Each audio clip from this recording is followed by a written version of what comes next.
Well, ladies and gentlemen, welcome to our special video. And today's video is going to be the retrogradation of Saturn that's going to happen this year from May 10th to, I believe, September 18th. And so I'm not going to cover the whole thing. I've already made videos on that. This is specifically the retrogradation of Saturn. I'll also probably make the Jupiter retrograde video because there's something interesting that I have come across with retrograde planets that I've been observing for quite a while, but this particular Mercury retrograde that is happening right now just solidified that particular essence that I was observing, okay? And especially with this Saturn retrograde, there's going to be a lot of segregation in the religious views of people. But anyway, so I wanted to discuss the 2020 Saturn transit that's happening in Capricorn. Okay, I know I get a lot of comments from whenever I make transit videos. Saturn's in Aquarius. Why is it a Capricorn? Well, this is sidereal alignments. Sidereal Vedic astrological alignments, which are very simple alignments. You stand outside your home, you look at the sky, and wherever you see that little dot, which is Saturn, and wherever there are a bunch of dots around it, which is the zodiac sign of Capricorn, that's how you study the stars. No need to worry about the vernal equinox or, what do you call, or even like solstice, but this is, Vedic astrology is simple. It's complicated when you study it. Just skywise, it's easy. So yes, please, this is not Aquarius. This is Capricorn placement, okay? And Saturn is going to be retrograde literally in the first 3 degrees of Capricorn, which is very significant with this, okay?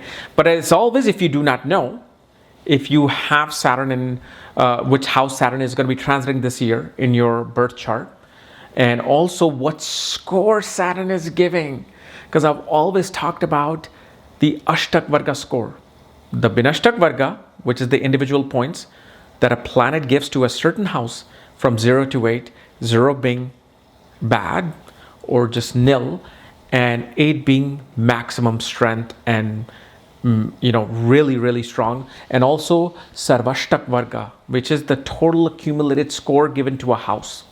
So a house, if it has 25 to 28 points, it's considered average. 28 above is above average. Below 24 is below average, and it's the strength of the house. So, and then also when you get either the consultation or report, I actually send you these attachments. These, I've made notes like these lessons to teach you Ashtak Varga really quickly, but it's a little bit complicated, but at least I make it much easier for you to understand. So you must know that on an individual horoscope to get things going. And like I said, if you need any of this information, including my consultations, the link to my academy, Maga Vedic Astrology Academy, check out the links here. And in the academy, you can actually learn all these things that I'm talking about, including some hidden secrets of nakshatras. And even next week, I'm going to be bringing out probably a new course, maybe next week, maybe in 2 weeks. I'm still working on it. And also I have the new D10 chart rating available, the Samsa chart, which I brought out for a long time because I was like swamped for 4 months. But anyway, let's not waste your time. Let's get to the Saturn transit video. So one thing that I noticed, when Mercury was retrograde, and then I studied previous transits of Saturn, is that regardless of whichever planet is retrograding in the sky, pay attention to the exact opposite sign and nakshatra of the planet. That becomes this overexposed area of not only the individual life, but this collective gathering of economies and countries. So Saturn is going to be retrograde, literally is going to start retrograding from like 7th degree, then it's going to go all the way down to 1 degrees, and then between 1 and 3 degrees it's going to play this game. So why is it that I saw this? Well, besides what I observed, because what I show here, I no longer deal with the books. I don't want to deal with the books. Books are very impractical sometimes. What I always tell you is the observation. When I make observations, that's what I believe in. That's my teacher. So I saw these observations that whenever a planet was retrograde, the opposite nakshatra was intensified. Opposite nakshatra is always active, but it just intensified when it was transiting. And when I saw this Mercury transit, it just gave me more of that confidence. Now, why am I thinking this? Well, if let's say we were humans and we were walking forward and backwards, if we're going to go walk backwards, okay, even if you're backing up the car, we look back. That means we're looking at a previous zodiac sign, previous nakshatra. That's also working. So when a planet retrogrades, it gives results of the previous house, previous sign. But one thing what I noticed is that when you are looking back, you're going in like this D, this semicircle. That means you are going to look opposite before you even look back, especially as a planet. And because Saturn is such a slow moving planet, that gaze towards the opposite nakshatra is going to be there for a while before it even looks back. So its gaze is going to be on Punarvasu nakshatra. And what I see here is that when Saturn retrogrades, the real estate market most definitely can suffer. Real estate market will take a hit because Punarvasu is a nakshatra of dealing with land, real estate, resorts, hotels. And one thing that it also shows with the opposite nakshatra is that you're going to have to do things repeatedly to achieve them. So look at wherever Saturn is placed in your birth chart, whether it's the first house, fourth house, sixth house. So let's say, for example, it's in the sixth house in Capricorn, retrograde. That means it's directly looking at the sign of Cancer and that first 3 degrees, the arc minutes, 3 degrees and 20 arc minutes of Cancer. So whenever you try to travel to some foreign place, okay, whenever you, let's say, try to do donations and you are having to spend money to get something, to buy something, and you will have to do things repeatedly. You will have to fail at it the first time or the second time, and perhaps the third time you get it. So you're going to a foreign lands, you're gonna book your tickets, book the hotel, and maybe after 20 minutes, half an hour, you realize, oh my God, I booked the wrong hotels, or I booked the flight on a wrong date and my hotel on a wrong date. I gotta cancel all this. Oh no. These are the things that will occur. So, for example, if Saturn is in your 4th house, okay, and is looking directly opposite to your 10th house where the sign of Cancer is, that means in your career you're going to do repetitive things. You'll fail at a project the first time, then you have to go back and do it again. You'll probably have to take interviews several times before you get the right job or with the right company. Maybe your first interview, first presentation is horrible, then the second one works out. So you have to be aware of these things. That most definitely mistakes can happen. Maybe you're giving the most important presentation and then your PowerPoint fails, laptop fails. Even if you're aware, it may happen. And also, people are going to start looking back, especially at the environmental causes. As much as this whole virus thing is going on, the coronavirus and all of that, and it's very simple. It's actually through the Rahu Ketu transit, this coronavirus is taking place, especially with Rahu. But people are also going to start re-evaluating and re-correcting the environmental damage. The environmental causes will become important with Saturn looking at the opposite nakshatra and the opposite sign. But one thing we see, especially with Saturn retrograde, is that Saturn is karma lord. It's karma karka, meaning it's going to have you, when it's retrograding, it starts picking up this past life karmic assignments and starts giving it to us that we have to now pay, that we now have to take care of. They come to the forefront that, okay, you're going to have to deal with situation with your spouse because perhaps in past life you cheated your spouse from this thing, or you took all of her money and ran away. Well, in this particular retrograde, your spouse is going to ask you for money, and she's going to want to do this, or he's going to want to do this, and you're going to have to give it, and you're not going to be happy about it. So retrogression naturally also brings in correction of our karma, which is really good. because we're clearing off our debts.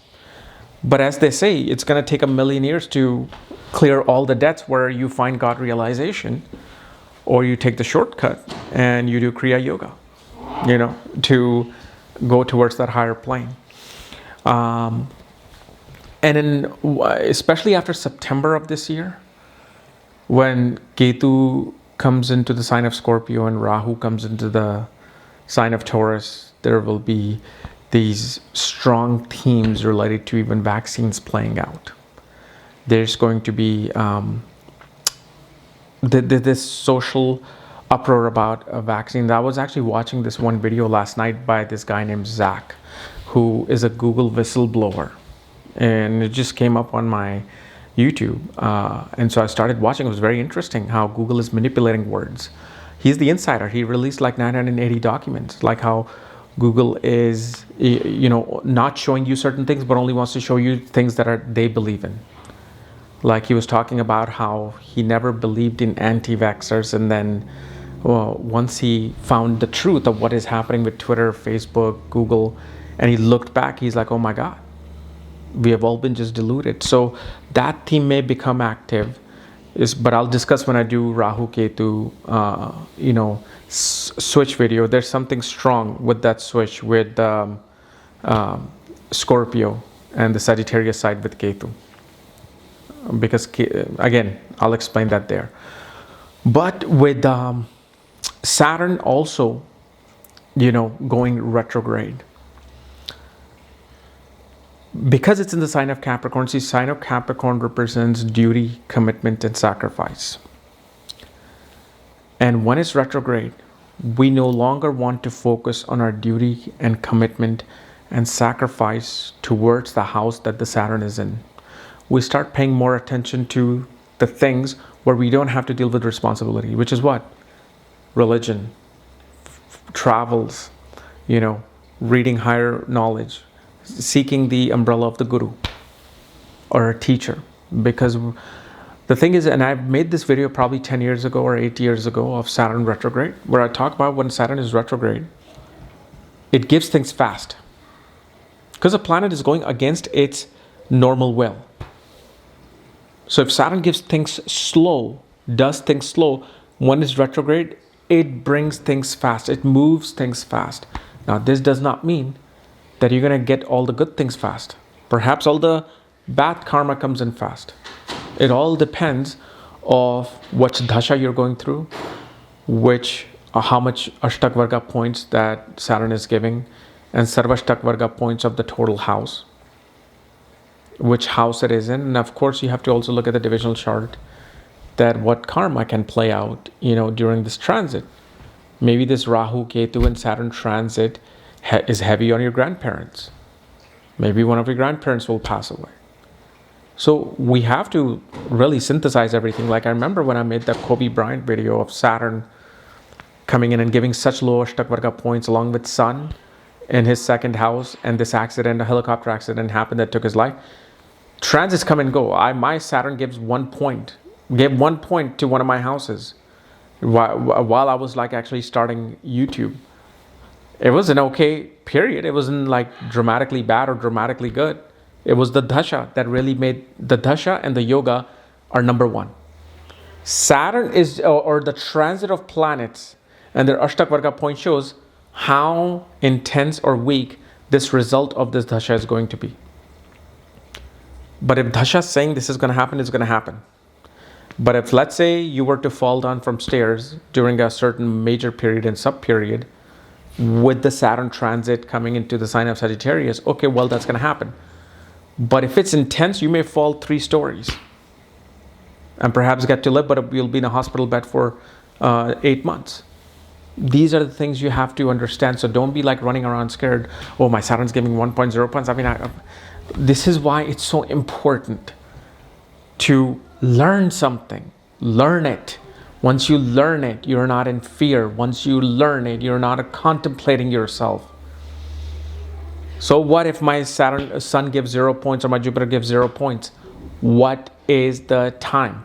What is the yoga that I'm dealing with? Okay, so this 0 point that Sun is giving, it doesn't really matter at this point. So please, please, please, it's important to know. The more you know, the more you are at peace with yourself. But again, Saturn retrograde, you need to really look at the opposite nakshatra. Read about Punarvasu. Read on what Punarvasu themes are. And of course, I'm going to have that in my book that is coming out this year. But I also teach that in my course on my academy about all the nakshatras. I'm actually going to, in the next course that I'm opening next week, which is planets through nakshatras, I'm going to, kind of regurgitate some of the older information along with the new information. Okay. Also, this Saturn retrograde will bring a lot of segregation between peoples and their beliefs from May to September. Like people will, how we always have heard these notions that, or these fights between two religious groups, two spiritual groups, two groups of races, it becomes very strong, especially for like India, because Saturn is going into your 9th house in India. And because of its low Ashtak Varga points, and I made this video actually in November last year. And I said, as much as you think Saturn is in its own sign in Capricorn, it's a Yoga Karaka for India's Taurus ascendant. But believe me, there's going to be a lot of segregation in religious views and philosophical views amongst people. There will be a lot of fights, a lot of segregation happening. And the segregation will also happen in whatever area that Saturn is transiting in your chart. Meaning that you feel like, oh, you don't like my stuff, you don't like this, that's it. You go where you are, I'm going to stay where I am. So don't have these narrow-minded thinking. Hopefully, let's try to defeat these retrogression and understand ourselves better, than to become subservient to these things of society known as religion and caste system, or you're not a Brahman and I'm a Brahman. Yeah, I don't even want to get into that because there are astrologers on their social media tapping, oh, he's not even a Brahman, he shouldn't be doing this, talking about me. And I'm like, these people are talking about Krishna and Bhagavad Gita. I'm like, have they really understood Bhagavad Gita and the Upanishads and the Yajurveda? Do they know what? There was nothing mention of a caste system in any of these things. They say Brahman is simply a person who seeks the truth, seeks the knowledge. But of course, we are embedded with our, toxic DNA most of the time. So, but anyway, guys, we'll see you tomorrow. Bye-bye.